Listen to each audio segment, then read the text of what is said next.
뭐 다들 아시겠지만 제가 3살 반 된 딸, 여기서도 지금 막 뛰어나가는데요. 유정이가 있습니다.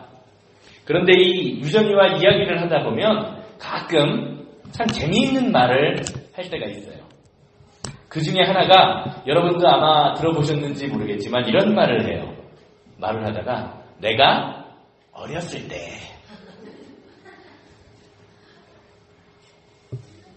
무슨 말을 하다가 내가 어렸을 땐 이렇게 안 했지? 내가 어렸을 땐 이걸 잘 못했지? 라고 이야기를 해요. 3살 반 먹은 애가요. 자기가 어렸을 때가 있다는 겁니다. 얘가 내가 어렸을 때라는 말이 무슨 말인지 알고 하는 소린가 라는 생각이 들어서 유정이에게 야, 너 아직도 어려워라고 이야기하면 그때는 얘가 난리가 납니다. 자기는 더 이상 어리지 않다고. 난 더 이상 베이비가 아니라고, 난 더 이상 아기가 아니라고 막 소리를 지르면서 억울하게 울 때가 종종 있습니다. 제가 이렇게 앞에서 보니까 여기 계신 분들은 대부분 내가 어렸을 때, 내가 젊었을 때라는 말을 해도 그러실 분들이 없을 것 같은데요. 사랑하는 여러분, 지금까지 여러분들 과연 어떻게 살아오셨습니까? 아마 여러분들도 유정이처럼 내가 어렸을 때의 인생, 내가 젊었을 때의 인생을 한번 돌아보면 기쁘고 행복한 적도 많았지만 때로는 힘들고 어려운 때도 참 많았을 거예요. 아마 말씀을 안 하셔서 그렇지 여기 계신 대부분의 분들이 자신의 삶을 돌이켜보면 야, 내가 어떻게 아직도 멀쩡히 이렇게 제정신으로 살아있나, 살아있는 것 자체가 참 신기하다 라고 생각할 정도로 어려운 일이 우리의 삶 가운데 참 많이 있는 분들도 있으실 거예요.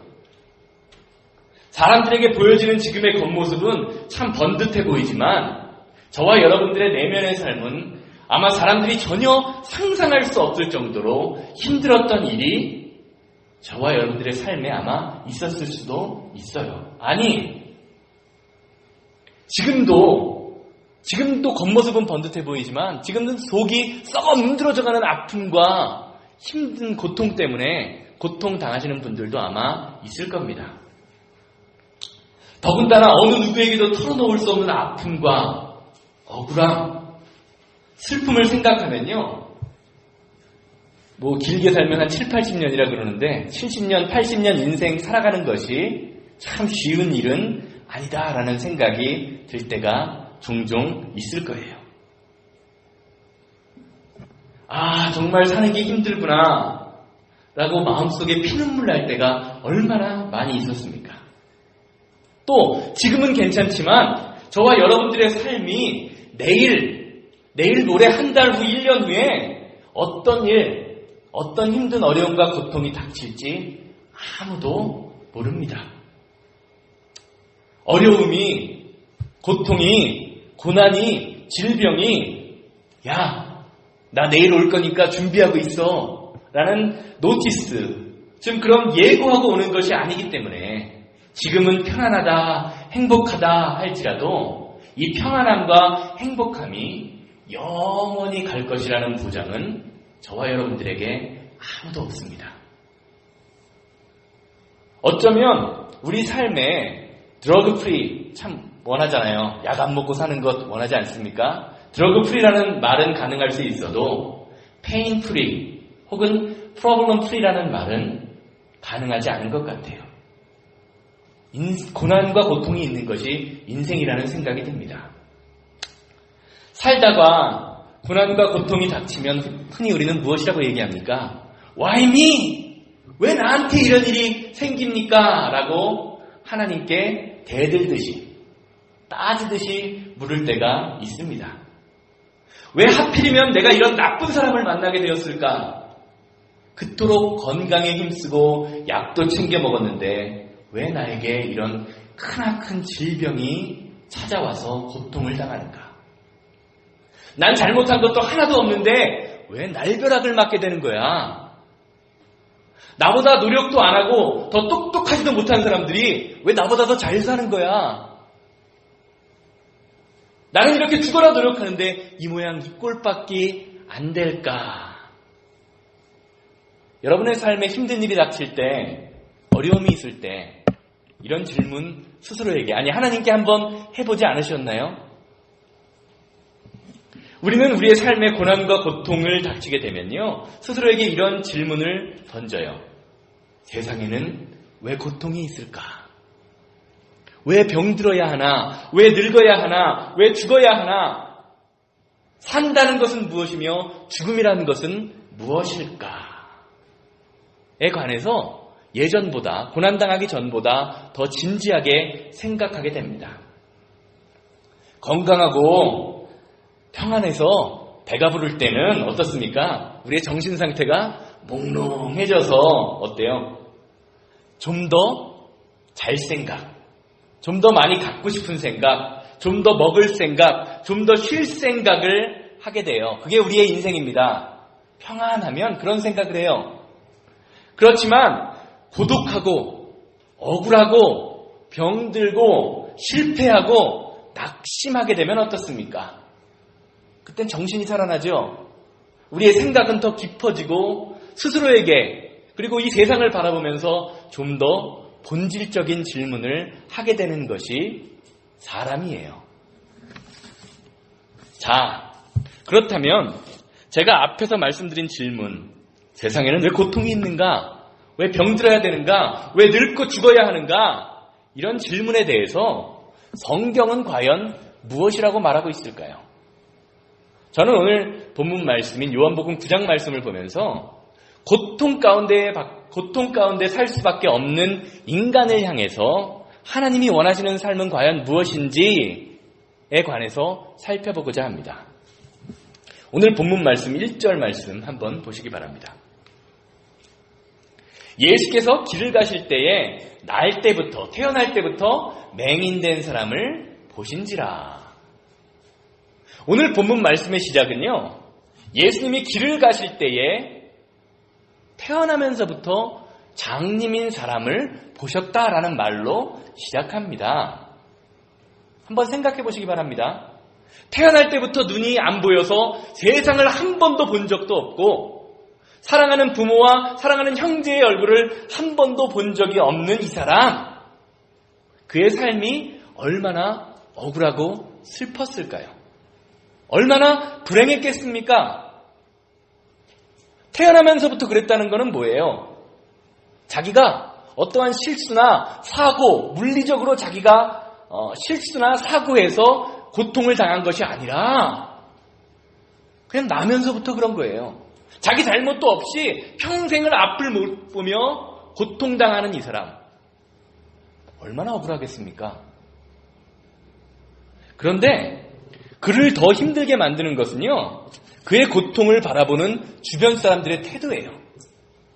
이 불행한 맹인을 본, 장님을 본 제자들, 이 제자들은요, 그의 고통이나 불행에 관심을 가지는 대신 지금 뭐라고 말하고 있습니까? 지금 그가 보지 못하는 것이, 장님이 된 것이 누구의 죄 때문인가?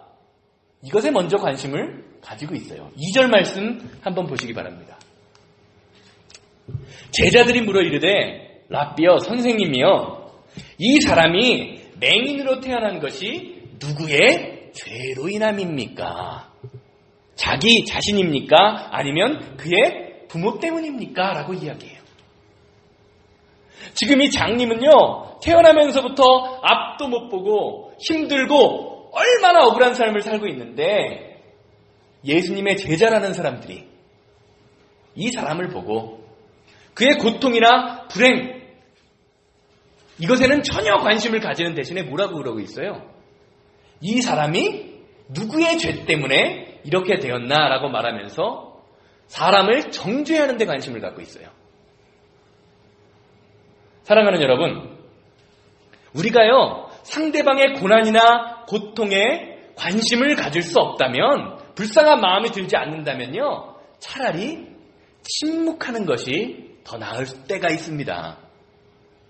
괜히 원인을 밝힌다고 혹은 가르친다고 이야기하는 것이요, 상대방에게 더 큰 아픔과 상처로 그 사람의 마음을 후벼 팔 수가 있다는 거예요.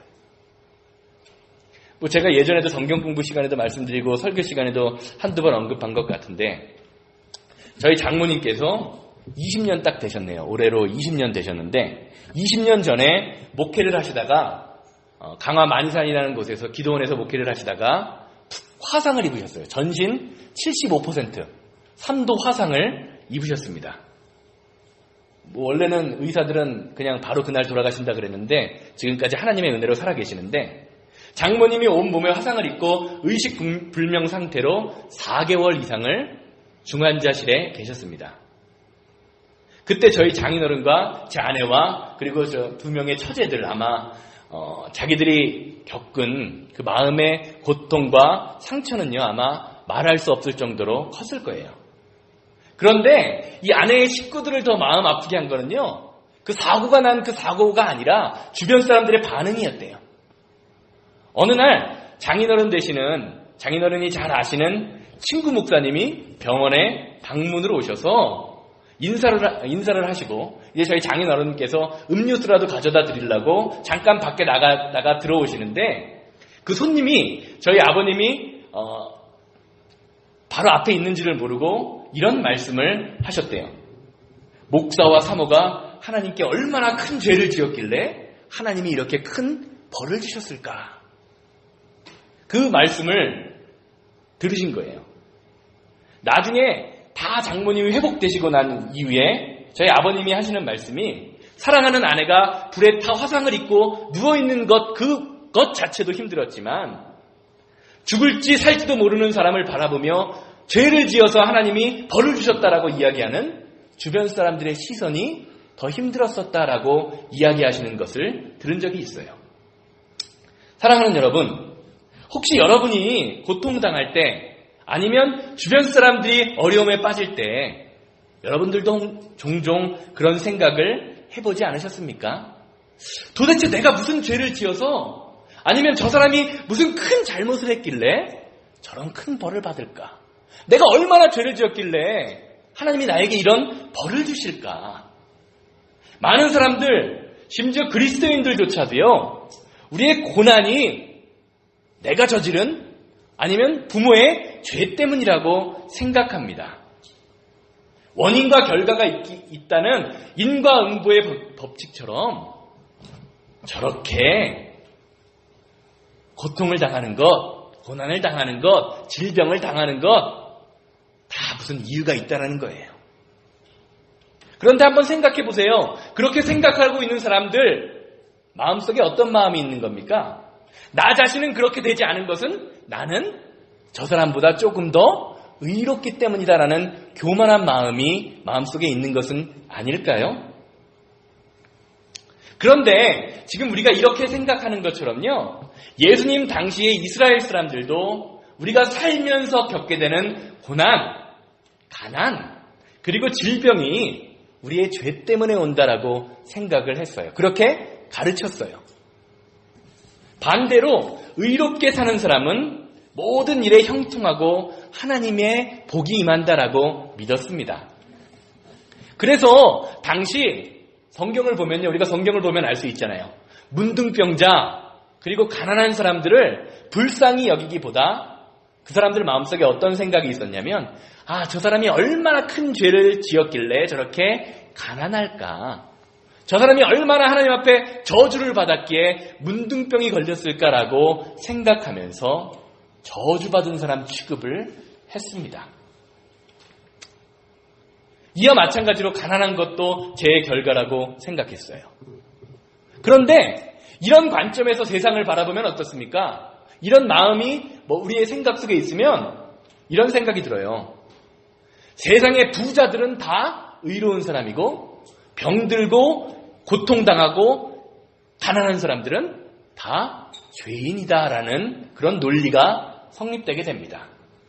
그래서 예수님의 제자들이요, 오늘 본문 말씀 2절에서처럼 저 사람이 태어나면서부터 장님된 것이 누구의 죄입니까? 라고 이야기하는 것이 당연하게 입에서 나올 수 있는 결과가 되는 것입니다. 사랑하는 여러분, 혹시 이렇게 저 사람이 장님된 것이, 저 사람이 고통당하는 것이 누구의 죄입니까? 라고 말하는 것이, 그렇게 말하는 제자들의 모습이 우리의 모습은 아닙니까? 다른 사람의 고난이나 고통을 바라보며 공감하고 아파하는 것이 아니라 원인을 밝힌다라고 이야기하면서 상처를 주고 있지는 않나요? 오늘 본문 말씀 속에서 장님은 눈은 멀었어도 귀는 멀쩡하잖아요. 귀가 오히려 더 발달되잖아요. 저 사람의 죄가 누구의 때문입니까? 라고 말하는 제자들의 말을 들은 장님의 심정은 과연, 마음은 어땠을까요? 한번 상상해 보시기 바랍니다. 여러분이 장님으로 눈이 안 보이는데 그 사람 앞에서 저 사람 장님 된 게 누구의 죄입니까? 라고 이야기하는 것을 들으신다면 여러분들의 마음은 어떠시겠습니까?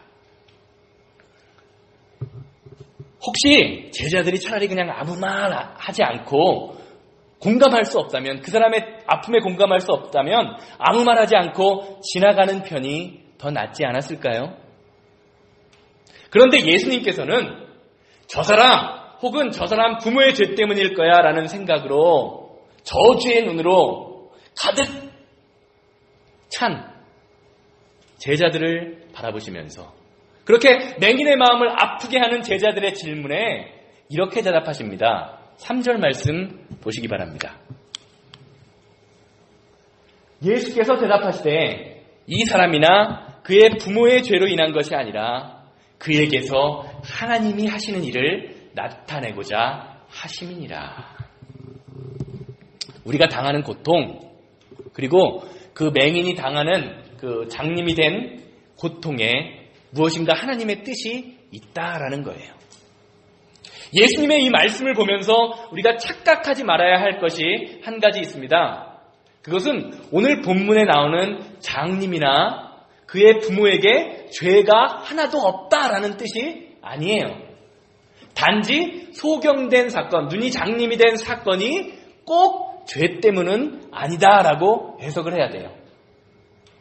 예수님께서는 제자들에게 일반적으로 그때 시대 사람들이 생각했던 고통의 원인, 고통의 현상만을 가지고 사람을 판단하고 누구의 죄 때문일 거야라고 정죄하는 이런 것들을 넘어서기를 원하셨던 거예요. 이런 것들을 넘어서서 제자들이 좀 더 넓은 하나님의 마음, 하나님의 시선으로 주변 사람들의 고통과 아픔을 바라보기를 원하셨던 겁니다. 우리는 일반적으로 우리에게 질병이 찾아오거나 고통이 찾아오게 되면 왜 나에게 이런 일이 생겼을까라는 원인을 밝히는 데 관심을 기울이죠. 물론 원인을 밝히는 것이 나쁜 것은 아닙니다. 나에게 질병의 원인이 있다면 그 질병의 원인을 파악해서 이런 일이 일어나지 않도록, 고통의 원인이 있다면, 관계가 깨졌다면 그것을 파악해서 왜 내가 이렇게 되었을까라고 파악하는 것은 매우 중요합니다. 그렇지만 그 문제나 고통에만 빠져 있으면 안 됩니다. 사랑하는 여러분, 우리가 고난과 고통 가운데 고통의 원인과 현상에만 관심을 가지면요, 어떻습니까? 그 고통과 고난에 빠져서 낙심하고 좌절하게 됩니다. 어떤 때에는 억울하고 분한 마음이 들어요. 결국에는 어떻게 됩니까? 왜 하나님이 나에게 이렇게 하셨을까라고 하면서 하나님을 원망하게 됩니다. 오늘 본문 말씀을 통해서 예수님이 우리에게 주시는 말씀은 무엇이냐? 살면서 누구에게나 예고 없이 찾아오는 고통과 아픔이 있을 때 그 고통과 고난, 눈에 보이는 그 고통과 고난에 얽매이지 말고 고통과 고난을 넘어서 역사하시는 하나님을 바라보는 것이 믿음이다라고 가르치고 계시는 거예요. 그리고 그 하나님께 나 자신을 드리고 우리의 고통을 드려야 한다는 것을 말씀하고 계십니다. 고통의 원인을 찾느라 과거에 얽매이지 말고 눈에 보이는 현상인 현재에 무릎 꿇지 말고 지금 이 시간에도 여전히 살아계셔서 저와 여러분들과 함께 하시는 하나님을 바라보면서 고통을 축복으로 바꾸시는 하나님의 역사에 함께 하라는 거예요. 오늘 본문 말씀 보시기 바랍니다.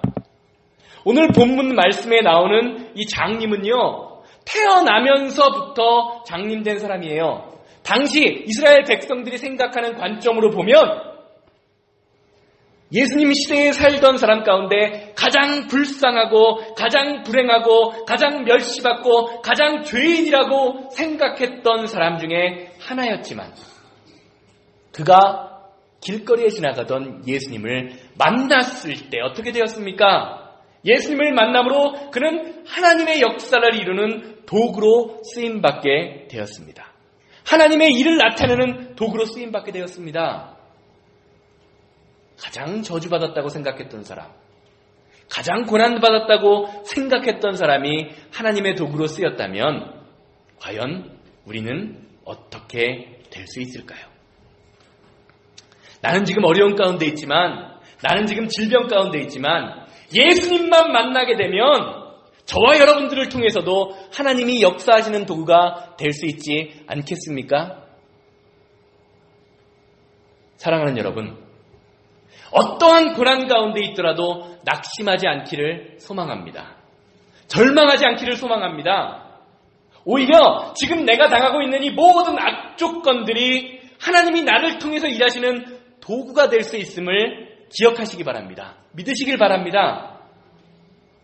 내가 생각하는 최악의 절망의 조건, 가장 나쁜 조건은 하나님의 기적을 경험할 수 있는 최선의 기회가 될 수 있음을 믿음의 눈으로 바라보시기를 주님의 이름으로 소망합니다.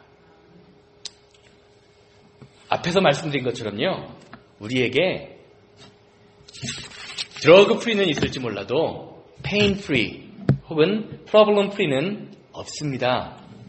고난과 고통은요, 누구에게나 찾아옵니다.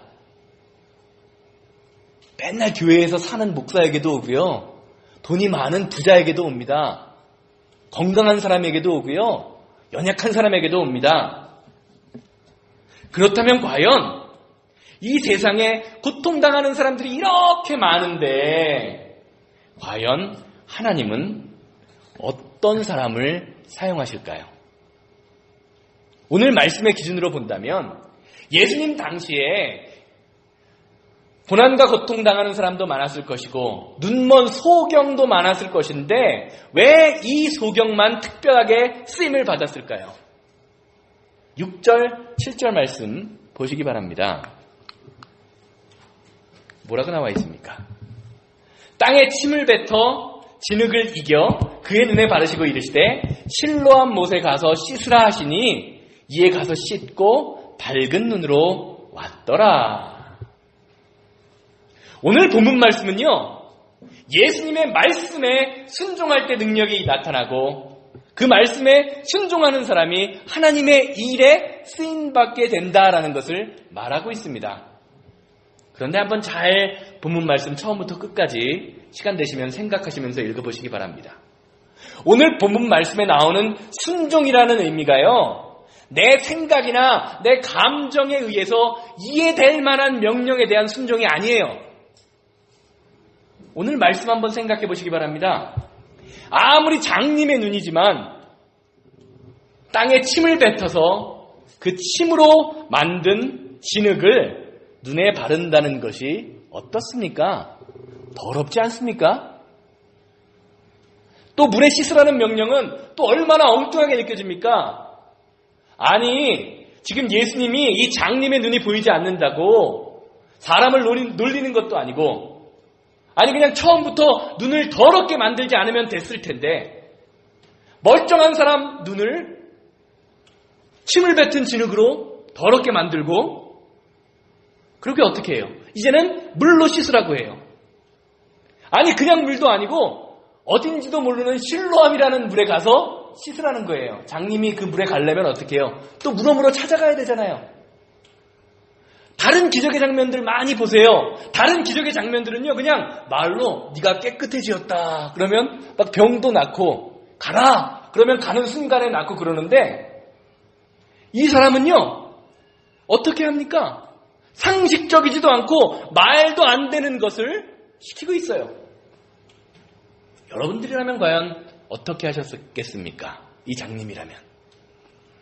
제가 이 장님이었다면 아니, 눈에 보이지 않는다고 나를 지금 놀리는 거야?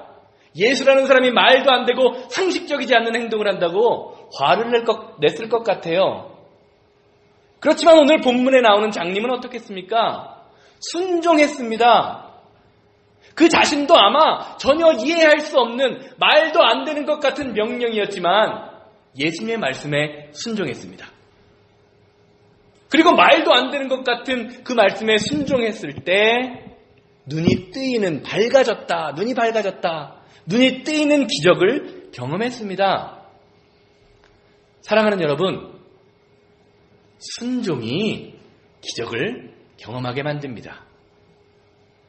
조금 의심이 생기더라도, 아니 많이 의심이 생기더라도, 내 생각과 감정에는 말이 안 되는 것 같더라도 주님의 말씀에 순종하면 그것이 믿음이요, 순종하는 믿음에 기적이 나타나게 됨을 기억하시기 바랍니다. 우리는 교회 안에서, 교회 밖에서 일을 할 때에 무엇부터 따집니까? 이것이 합리적인가 불합리적인가를 먼저 따져요.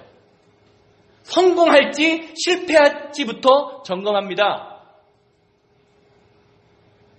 이렇게 행동하는 것이요, 나쁜 것이 아닙니다. 왜냐하면 하나님의 일을 맡은 청지기로서 우리는 최소한의 노력으로 최대한의 결과를 내야 하기 때문입니다. 그런데 성공과 실패만을 따지고 합리와 불합리만을 따지는 것은 문제가 있습니다. 내 생각에 조금 불합리해 보이고, 아니 말이 안 되는 것 같아도 하나님의 명령이라면 순종하는 것이 믿음입니다. 내 생각에 내가 make sense 되는 것만 따르고 make sense 안 되는 것은 안 따르는 것은 믿음이 아닙니다. 하나님이 기뻐하실 일이라면 좀 힘들어도 따르고, 하나님의 영광이 드러날 일이라면 기꺼이 행하는 것, 그것이 믿음이라는 것을 오늘 본문 말씀은 말해주고 있습니다. 그리고 내 생각과 내 경험은 내려놓고 말도 안 되는 것과 같은 일에도 순종하게 될 때 우리는 하나님의 사람, 기적의 사람, 하나님의 일을 경험할 수 있는 사람이 될 수 있습니다. 사랑하는 여러분, 옛날에 어떤 목사님이 이런 책을 쓰셨어요. 이런 제목이 있어요. 기적이 상식이 되는 교회. 기적이 일상이 되는 교회, 이런 책을 쓰신 적이 있어요. 사랑하는 여러분, 기독교인들에게는요, 기적이 상식이 돼야 합니다. 기적이 일상이 돼야 합니다. 왜요? 우리 안에 기적의 주체이신, 능력의 주체이신 예수 그리스도가 함께 하시기 때문입니다. 혹시 우리가 우리의 삶에서 하나님의 능력을 경험하지 못하는 이유가 내 생각과 내 감정 때문에 하나님의 말씀에 순종하지 못하기 때문은 아닙니까? 하나님의 말씀을 듣고 그 말씀을 따를 때 나에게 오는 손해가 너무 커서 그 말씀을 못 따르고 있는 것은, 못 지키고 있는 것은 아닌가요? 결론적으로 말씀드리겠습니다. 사랑하는 여러분, 지금 여러분의 삶에서 여러분은 무엇 때문에 고통받고 계십니까? 무엇이 여러분들을 힘들게 만들고 있습니까? 여러분에게 지금 가장 필요한 기적은 무엇입니까? 하나님의 기적을 경험하는 사람, 오늘 본문의 말씀으로 말하면 하나님의 일을 나타내는 사람은 많이 배우거나 똑똑하거나 말을 잘하거나 리더십이 있는 사람이 아닙니다. 비록 아무것도 보이지 않는, 눈이 보이지 않는 소경이라도 사용하시는 것이 하나님의 능력입니다. 내가 할 수 없는 일 때문에 너무 힘들고 어려워서 절망에 빠져 있는 사람도 사용하십니다. 사람이 보기에는 지식이 없는 자일지라도, 지극히 부족한 사람일지라도 하나님께 순종하는 사람을 쓰고 그러한 사람을 사용하시는 것이 바로 하나님입니다. 문제는 지금 내가 얼마나 가졌느냐, 얼마나 아느냐, 내 상황을 얼마나 잘 알고 있느냐, 이것이 아니라 여러분이 하나님의 말씀에 얼마나 순종하고 있느냐, 이것에 달려있음을 기억하시기 바랍니다.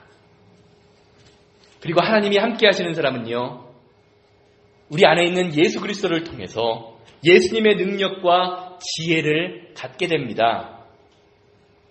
그래서 어떤 때 보면요, 제가 한국에서 가끔 할머니들, 초등학교도 나오시지 않은 할머니들과 대화를 하다 보면 그 할머니들의 대화가 너무나 지혜롭고, 할머니들이 성경을 이야기하시는 것이 신학을 한 제가 성경을 해석하는 것보다 훨씬 더 지혜롭게 해석하실 때를 보는 적이 있어요. 하나님께서는요, 세상에서 약해 보이는 사람이 강한 자를 넘어뜨리고 세상에서 미련한 사람이 지혜로운 사람을 부끄럽게 하시는 일들을 신앙생활 가운데 종종 나타내곤 하십니다. 왜요? 내 생각과 내 뜻을 버리고 하나님의 말씀에 순종할 때 우리의 삶에서 이런 일들이 나타날 수 있습니다. 고통과 불행 가운데 세상 사람들이 저 사람은 다 저주받은 사람이야, 세상 사람들은 다 저 사람은 가장 불행하고 가장 죄인이야 라고 생각했던 그 장님, 이름조차도 알 수 없는 장님을 지금 들어서 하나님의 영광을 드러내신 그 예수님께서 지금 여러분들의 삶과 여러분들의 인생을 주목하고 바라보고 도와주기를 원하고 계십니다. 그리고 여러분들을 기적의 자리에 초대하고 계십니다. 이제 예수님 앞에 나아가십시오.